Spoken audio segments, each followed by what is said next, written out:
Buenas tardes, bienvenidos a nuestro laboratorio de bioseguridad, microscopía y reconocimiento de células a cargo de Vanessa Alexandra Cardoso, Laura Valentina Loaiza Tapiero y Ángel y Samantha Reina Peña.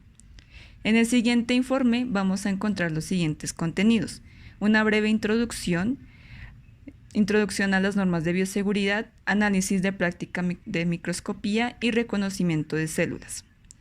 En nuestra introducción tenemos que la seguridad en el laboratorio es fundamental para proteger tanto a los investigadores como al medio ambiente de posibles riesgos biológicos. En el marco del desarrollo de prácticas como microscopía y reconocimiento celular, se vuelve crucial garantizar una adecuada bioseguridad para que así se pueda asegurar un estudio conveniente de organismos y estructuras celulares. En el presente informe realizaremos un análisis de los resultados obtenidos en las prácticas de microscopía y reconocimiento de células mediante gráficas para su propio estudio. El primer ítem que vamos a tratar antes de todas las prácticas son las normas de bioseguridad, con el objetivo de garantizar la protección de la vida y el medio ambiente mediante la implementación de medidas preventivas y protocolos adecuados para minimizar los riesgos asociados con el manejo de agentes biológicos, químicos y físicos. Esto es importante tenerlo en cuenta, ya que al entrar y al salir del laboratorio debemos tomar unas medidas específicas para asegurar nuestra integridad. Para hablar de las normas de bioseguridad tenemos que tener en cuenta el nivel de riesgo que implica nuestro laboratorio. Para esta práctica es de nivel de contención básico. Quiere decir que se trabaja en ámbitos educativos de secundaria y universitaria básica donde no se hace uso de agentes patógenos. Tenemos las siguientes etapas para el desarrollo del mismo. Al ingresar al laboratorio debemos guardar todos nuestros objetos personales, incluidos los accesorios, y hacer un uso de los elementos de protección personal de manera obligatoria, como lo es la bata blanca, los guantes, el tapabocas y el gorro. Sin estos no podemos ingresar al laboratorio. En el desarrollo del mismo debemos realizar una identificación del área de trabajo y por consiguiente una organización de todos los elementos del laboratorio, el instrumental que vayamos a usar, y tener un conocimiento previo de los mismos. Si no lo tenemos, preguntarle al personal del laboratorio para que nos guíe. Conforme a esto, hacer una identificación de todos los riesgos del laboratorio. Como lo mencioné anteriormente, este laboratorio es de nivel de riesgo 1 y 2, quiere decir que no se trabaja con agentes patógenos.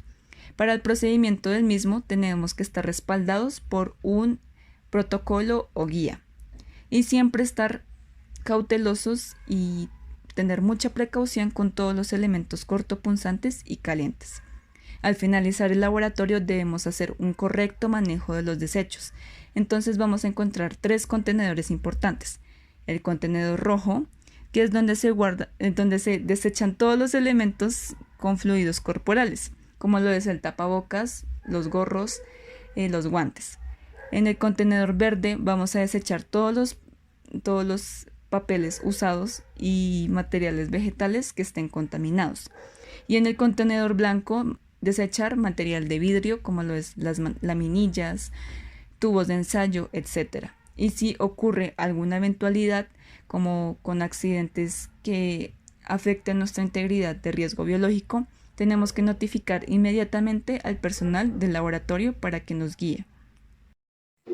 Bueno, y en cuanto a la parte de microscopía, todo se llevó a cabo alrededor de un objetivo que es el que veremos a continuación. El objetivo general de esta práctica fue introducir a los estudiantes en el manejo del microscopio óptico compuesto, proporcionándole la información básica sobre sus partes, cuidado y funcionamiento. Para abordar todos estos elementos, realizamos un diagrama de flujo, el cual aborda los diferentes temas que se desarrollaron y el análisis que nosotros hicimos a partir de la práctica. Por un lado, vimos el microscopio óptico compuesto, que está, como su palabra le dice, compuesto por un sistema mecánico, sistema óptico y sistema de iluminación. Y las propiedades del microscopio, que son el aumento, el poder de resolución y el campo del microscopio. También, por otra parte, Ya en cuanto a la práctica como tal, se requirieron unos materiales. En cuanto a los equipos que se utilizaron y que fueron proporcionados en el laboratorio, fueron las láminas y laminillas, el microscopio óptico compuesto, el vaso precipitador o beaker pequeño y un gotero. También se utilizó la letra E, un hilo de cabello y hilo. Ya teniendo en cuenta los elementos que nosotros íbamos a necesitar, se realizaron 3 procedimientos con cada uno de ellos. Para enfocarnos un poquito más, entrar un poquito más en contexto, vamos a hablar sobre las partes del microscopio, las principales con las cuales nosotros manejamos más que todo. Por un lado tenemos los oculares, que es donde nosotros ponemos nuestros ojitos para poder ver la muestra que se nos da, los objetivos, que son los que dan el tamaño en el cual se está viendo, es decir, cuánto se amplía la imagen. Trabajamos nosotros esta práctica con 3 tipos de objetivos, que vienen siendo el 4X, que la imagen se amplía 40 veces, el 10X, donde la imagen se amplía 100 veces, y el 40X, que es donde la imagen se amplía 400 veces. ¿Cómo se hace para sacar este resultado? Lo que se hace es multiplicar 4 o el número por 10.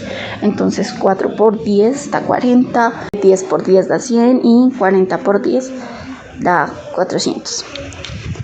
Por otro lado tenemos la platina, que es donde se pone la muestra, la lámpara, que es donde es el brillo de la luz que ilumina la muestra y esto es lo que nos permite verla.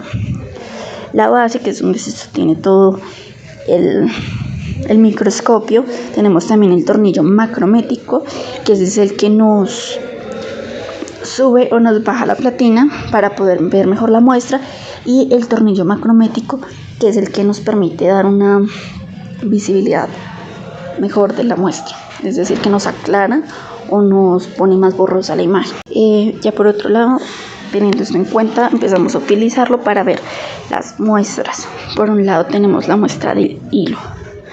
Para esto pues colocamos el hilo el hilo lo colocamos en la lámina, y luego por encima le colocamos una laminilla.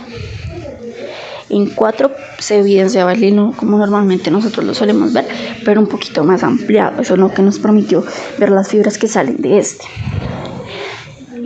Ya cuando se amplió por 100, ya se ve más a fondo las fibras que salen del hilo del hilo principal, pero no se alcanzan a ver las fibras que lo componen.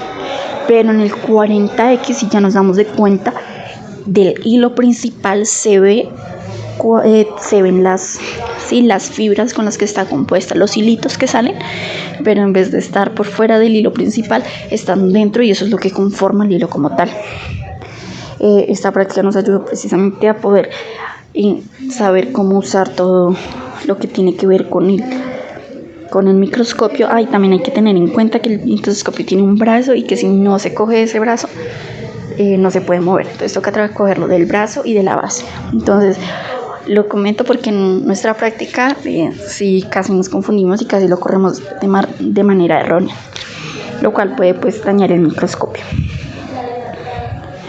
Luego realizamos la práctica con el cabello. Para eso una de nosotras, de las que pertenecemos al grupo, se arrancó un cabello lo más de raíz que se pudo y ya lo pusimos en la lámina. Luego por encima le pusimos la laminilla y con agüita. En el 4X se ve el cabellito normal, pero acá se ve la raíz del cabello. Ya a simple vista, si usted se arranca un cabellito, no lo puede ver. En el 10X ya es más evidente esta raíz. Y también hay que tener en cuenta que casi no se ven como fibras que salen de él, como si se evidenciaba en el hilo. Y en 40X ya se ve la raíz más a profundidad. Y por último, que creo que es importante recalcar para esta práctica de microscopía, es que el lente se ve al revés. ¿Cómo así que el lente se ve al revés?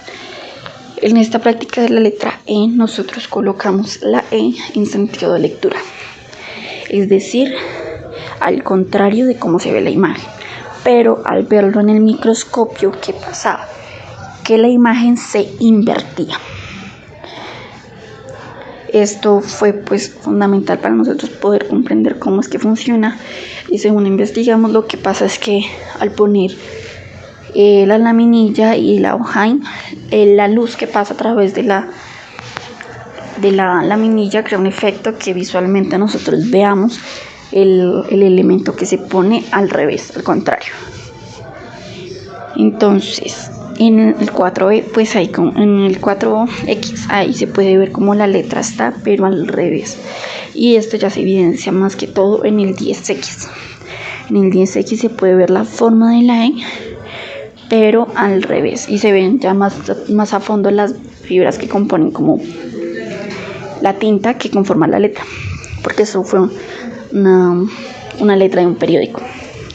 Y en el 40X ya se expande tanto la imagen que ya no se ve una letra como tal, sino que hace es verse la tinta y los espacios que quedan entre la tinta. Ya con estas prácticas nosotros aprendimos cómo fue usar el microscopio, ya que principalmente llegamos y teníamos idea más o menos de cómo era, pero no exactamente cómo funcionaba. Entonces ya con el tiempo aprendimos a utilizar este elemento que es súper útil. Ahora les hablaremos sobre el reconocimiento de células. El objetivo general de este proyecto es reconocer diversos tipos de células eucariotas mediante técnicas de tinción que permitan visualizar sus respectivas estructuras. Para este laboratorio fue importante el uso de elementos de protección personal, como lo fueron la bata blanca, los guantes, el tapabocas y el gorro. Los equipos de trabajo que utilizamos fueron el microscopio óptico, las láminas, las laminillas, el ugol, el agua y el azul de metileno. Los elementos que tuvimos que llevar al laboratorio fueron la rama de planta acuática lodea, la cebolla cabezona, el tomate y la papa. Para el montaje de la cebolla, tuvimos que quitar la capa externa de la cebolla, retiramos la capa delgada de la cebolla y la extendimos en la lámina. Añadimos una gota de lugol, cubrimos la muestra con la laminilla y colocamos la lámina en el microscopio. Para el montaje de hoja de lodea, tomamos una hoja de lodea, la extendemos en la lámina, colocamos una laminilla y colocamos la lámina en el microscopio. Para el montaje del fruto de tomate, cortamos el tomate, tomamos una gota de jugo sin pepas, colocamos el jugo en la lámina, cubrimos la muestra con una laminilla y agregamos agua en los bordes de la laminilla. Colocamos la lámina en el microscopio. Para el montaje de tubérculo de papa, hicimos un corte en el interior de la papa translúcido, extendimos la muestra sobre la lámina, cubrimos la muestra con una laminilla, tomamos una segunda lámina y realizamos el primer paso de nuevo. Extendimos la muestra sobre la lámina y colocamos una gota de lugol y cubrimos la muestra con la laminilla y montamos las láminas al microscopio.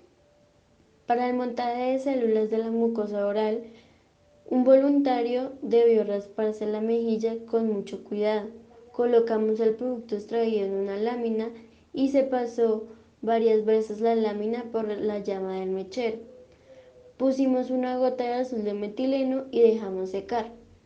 Pusimos la lámina y observamos en el microscopio. Todos estos montajes se tuvieron que ver hasta el objetivo 40X. Realizados los montajes, vamos a hablar de los resultados que nos dieron los mismos. El primer montaje que vamos a hablar es las células de bulbo de cebolla. Vemos sus tres aumentos. En el 4X podemos visualizar la célula de la epidermis con una estructura rectangular. En su aumento 10X podemos visualizar la pared celular y la membrana celular con pequeños puntos haciendo alusión al núcleo. Esto es importante debido a que en el aumento 40X se puede ver muy bien la célula con membrana celular y la pared celular en doble capa, y se llega a notar un núcleo sin necesidad de lugol. El montaje de células de bulbo de cebolla con lugol. En 4X se ve la estructura de la epidermis en forma rectangular gracias al lugol. Se visualiza la mayoría de núcleos de cada una de las células con la pared celular. En 10X se ve la célula bien definida con su núcleo con membrana celular y pared celular. En 40X se visualiza muy bien el núcleo, la membrana celular y la pared celular. El montaje de células del Lodero. En 4X se observa la hoja de la pared celular ordenadas en forma de pared de ladrillo. En 10X se visualiza la pared celular, pero no se visualizan los cloroplastos en su totalidad. En 40X se logran visualizar los cloroplastos dentro de las células con su movimiento, que es llamado ciclosis, y por la cantidad de agua se ve que se mueven de un lado a otro. Aquí podemos ver un video donde observamos el movimiento de los cloroplastos.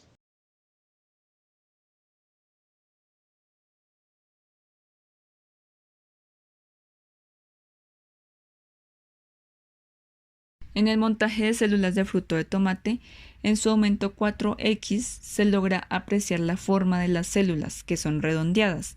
Se puede ver una pared celular y el citoplasma de la misma. En el aumento 10X podemos ver células redondeadas con su pared celular y pequeños puntos rojos un tanto visibles que resultan ser los cromoplastos. Estos son importantes debido a que son los encargados de darle el pigmento al tomate, que están dispersos en toda la célula. Y en el aumento 40X se logra apreciar con mayor claridad el tamaño de los cloroplastos. El montaje de células de tubérculo de papa con lugol. En 4X se encuentran estructuras esféricas de color violeta que son los amiloplastos, que son donde se almacenan el almidón. En 10X, el interior de la célula está lleno de gránulos de almidón. Se logra ver los amiloplastos con más claridad dispersos en la célula. En 40X se logra apreciar claramente los amiloplastos de forma ovalada, grandes y violetas, por la presencia del lugol al teñir la muestra de la papa. Montaje de células de mucosa oral. En 4X podemos observar pequeñas manchas azules que son las células de la mucosa oral teñidas con el azul de metileno. En 10X se ven pequeñas células en la muestra con un pequeño punto azul en cada estructura, haciendo ilusión al núcleo de la célula. En 40X se logra visualizar la forma de la célula y el núcleo bien definido en el citoplasma de la célula, que es de un color azul oscuro.